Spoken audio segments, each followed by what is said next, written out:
ಹೇಳಿ ಡ್ರಗ್ಸ್ ಬಗ್ಗೆ ಇದ್ರ ಬಗ್ಗೆ ಎಲ್ಲ ಕಂಪ್ಲೇಂಟ್ ಹೋಗಿ ರಾಶಿಯರ್ಸ್ ಅಂಡ್ ರೌಡಿ ಸ್ಕ್ವಾಡ್ ಬಗ್ಗೆ.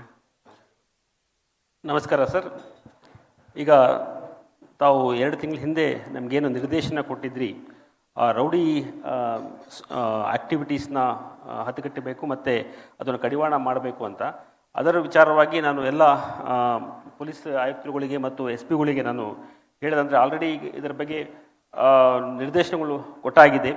ಬಹಳ ಮುಖ್ಯವಾಗಿ 43,000 ರೌಡಿಗಳು ಯಾರಿದ್ದಾರೆ ಅವ್ರ ಬಗ್ಗೆ ಈ ಪ್ರಿವೆಂಟಿವ್ ಆ್ಯಕ್ಷನ್ಸ್ ನಮ್ಮದೇನಿದೆ ಅಂದರೆ PAR ಹಾಗೂ ಮಾಡುವಂಥದ್ದು, ಬೌಂಡ್ ಓವರ್ ಮಾಡುವಂಥದ್ದು, ಗಡೀಪಾರ್ ಗುಂಡಾ ಆ್ಯಕ್ಟ್ ಮತ್ತು ಕೋಕಾ ಏನಿದೆ ಅದು ಸ್ವಲ್ಪ ಒಂದು ರೀತಿಯಲ್ಲಿ ಅದು ಸ್ವಲ್ಪ ಹಿಂದೆಟ್ಕೊಂಡ್ರೆ ಕಾಣ್ತಾ ಇದೆ. ಅದರಿಂದ ಈ ನೆಕ್ಸ್ಟ್ 3 ಮಂತ್ಸ್ ನಮಗೇನು ದೊಡ್ಡ ದೊಡ್ಡ ಬಂದೋಬಸ್ತ್ಗಳು ಬರ್ತಾ ಇರೋದ್ರಿಂದ, ಯಾಕಂದರೆ ಹಬ್ಬಗಳು ಮತ್ತು ಪ್ರೊಸೆಷನ್ಗಳು ಈಗ ಸ್ಟಾರ್ಟ್ ಆಗ್ತಾ ಇರೋದ್ರಿಂದ, ಈಗ ಈದ್ ಮಿಲಾದ್ ಬರ್ತದೆ, ದೆನ್ ಗಣೇಶ ಪ್ರೊಸೆಷನ್ಸ್ ಇದೆ ಮತ್ತು ದಸರಾ ಪ್ರೊಸೆಷನ್ಸ್ ಎಲ್ಲ ಇರೋದರಿಂದ ಇದರ ಬಗ್ಗೆ ಜಾಸ್ತಿ ಗಮನ ಹರಿಸಬೇಕು ಅಂತ ನಾನು ಕೇಳ್ಕೊಳ್ತೀನಿ. ಈಗ ಆಲ್ರೆಡಿ ಮಾನ್ಯ ಮುಖ್ಯಮಂತ್ರಿಗಳು ಇದರ ಬಗ್ಗೆ ಒತ್ತು ಹೇಳಿದ್ದಾರೆ, ಈ control of rowdyism should be top priority ಅಂತ.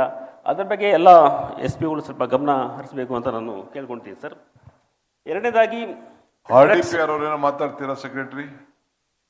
RDPR, you wanted to guide them, anything you want to give a message? Okay, ಮಾತಾಡಿ.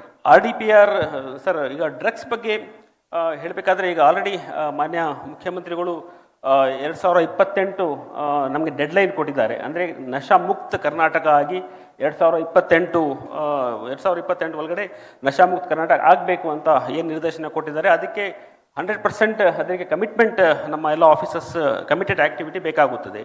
ಆಲ್ರೆಡಿ ನಮ್ಮ ಮಾನ್ಯ ಗೃಹ ಸಚಿವರು ಬೇಡ ಬ್ರೋ ಮತ್ತು ರೈಸ್ ಈ 2 ಪ್ರಾಜೆಕ್ಟ್ ನಮಗೆ ಕೊಟ್ಟಿದ್ದಾರೆ. ಇದ್ರ ಬಗ್ಗೆ ಸ್ವಲ್ಪ ಜಾಸ್ತಿ ಗಮನ ಹರಿಸಿ ಅಂತ ಕೇಳ್ಕೊಳ್ತೀನಿ.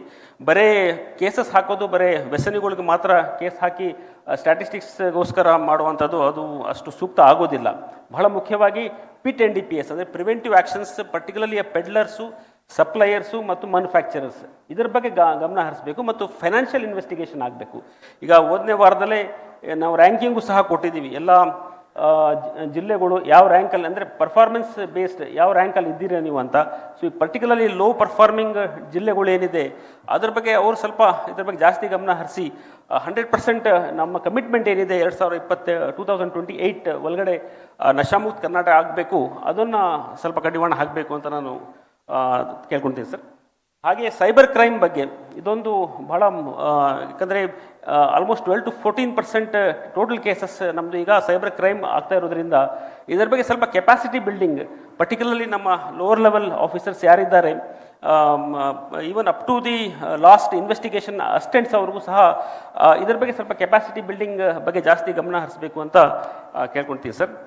ಕೊನೆಯದಾಗಿ ಈ ಸಾರ್ವಜನಿಕರ ಸಂಬಂಧ ಅಂದರೆ ಕಮ್ಯುನಿಟಿ ಪೊಲೀಸಿಂಗ್ ವಿಚಾರದಲ್ಲಿ ನಾವು ಏನು ಈಗ ಕಾರ್ಯಕ್ರಮಗಳು ಹಮ್ಮಿಕೊಂಡಿದ್ದೀವಿ, ಈಗ ಮನೆ ಮನೆಗೆ ಪೊಲೀಸ್ ಇರಬಹುದು, ಆಸರೆ ಅಂದರೆ ಓಲ್ಡ್ ಏಜ್ ಯಾರು ವೃದ್ಧರು ಒಂಟಿ ಮನೆಯಲ್ಲಿ ಇರ್ತಾರೆ ಅವರ ವಿಶೇಷ ರಕ್ಷಣೆ ಕೊಡುವಂಥದ್ದು, ಮತ್ತು ಸನ್ಮಿತ್ರ ಡ್ರಗ್ಸ್ ವ್ಯಸನಿಗಳು ಯಾರಿದ್ದಾರೆ ಅವರ ವಿಶೇಷ ಅವ್ರಿಗೆ ರಿಹ್ಯಾಬಿಲಿಟೇಟ್ ಮಾಡಿ ಮತ್ತು ವಾಪಸ್ ಮುಖ್ಯ ವಾಹಿನಿಗೆ ತರುವಂಥದ್ದು ಕೆಲಸ.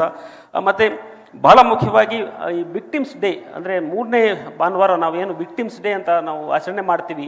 ಅಂದರೆ ಸಂತ್ರಸ್ತರು ಯಾರು ಅಪರಾಧಕ್ಕೆ ಒಳಗಾಗಿರ್ತಾರೆ ಆ ಸಂತ್ರಸ್ತರನ್ನು ಅವ್ರಿಗೆ ಕರೆಸಿ ಅವ್ರ ಕೇಸ್ ಬಗ್ಗೆ ಮಾಹಿತಿ ಕೊಡುವಂಥದ್ದು ಮತ್ತು ಅವ್ರಿಗೆ ಸ್ವಲ್ಪ ಸಾಂತ್ವನ ಮಾಡುವಂಥದ್ದು ಏನಿದೆ ಅದ್ರ ಬಗ್ಗೆ ಸ್ವಲ್ಪ ಜಾಸ್ತಿ ಗಮನ ಹರಿಸಬೇಕು ಅಂತ ಕೇಳ್ಕೊಡ್ತೀನಿ. ಅದರಿಂದ ಒಂದು ರೀತಿಯಲ್ಲಿ ಸಾರ್ವಜನಿಕರ ಮತ್ತು ಪೊಲೀಸ್ ಅಂತರ ಏನಿದೆ ಅದು ಕಡಿಮೆ ಆಗುತ್ತೆ. ಹಾಗೆಯೇ ಸರ್ಕಾರಕ್ಕೂ ಸಹ ಸರ್ಕಾರ ಅಂದರೆ ಮನೆಗೆ ಪೊಲೀಸಿಂದ ಸರ್ಕಾರ ಮನೆ ಬಾಗಿಲಿಗೆ ಬರ್ತಾ ಇದೆ ಅಂತ ಭಾವನೆಗಳು ಸಹ ಬರ್ತವೆ. ಸೊ ಅದರಿಂದ ಇದ್ರ ಬಗ್ಗೆ ಸ್ವಲ್ಪ ಜಾಸ್ತಿ ಗಮನ ಹರಿಸಬೇಕು ಅಂತ ನಾನು ಕೇಳ್ಕೊಳ್ತೀನಿ ಸರ್. ಧನ್ಯವಾದ ಸರ್.